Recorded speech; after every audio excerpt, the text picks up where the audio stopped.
అసలే ఎండాకాలం భగభగా మండే ఎండలు. ఈ టైంలోనే కదా మన ఇంట్లో పిల్లలకి లూజ్ మోషన్స్, వామిటింగ్స్ ఇవన్నీ వస్తూ ఉంటాయి. సో జనరల్ గా మనం ఏం చేస్తాం, ఓఆర్ఎస్ ఇస్తాం.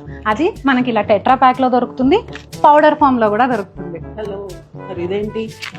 ఇక్కడ పెద్ద పెద్ద అక్షరాలతో ఓఆర్ఎస్ అని రాసుంటే మళ్ళీ ఇదేంటి అంటావేంటి? అయితే చిన్న చిన్న అక్షరాలతో ఇక్కడ ఏం రాసిందో కూడా చూడు ఒకసారి. Not and ORS. పోనీ లూజ్ మోషన్స్ వచ్చినప్పుడు ఇచ్చేది అయి ఉంటది. ఇంక పారు. ఏదో తేడాగా ఉందేంటి? డూ నాట్ యూజ్ డ్యూరింగ్ డయేరియానా? మరి ఇంకెందుకు ఇది? సింపుల్, డబ్బుల కోసం. ఎంతకి తెగించారా? నీ దాంట్లో అసలు ఎన్ని టీ స్పూన్ షుగర్ ఉందో చెప్పు.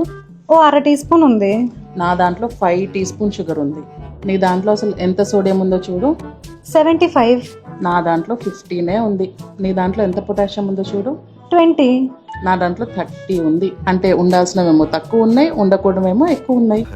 ఫస్ట్ టైం కదా, కొంచెం ఎక్కువైంది. ఎవరికై ఫస్ట్ టైం? 20 సంవత్సరాలు డే నైట్ తాగుతున్నాను రా.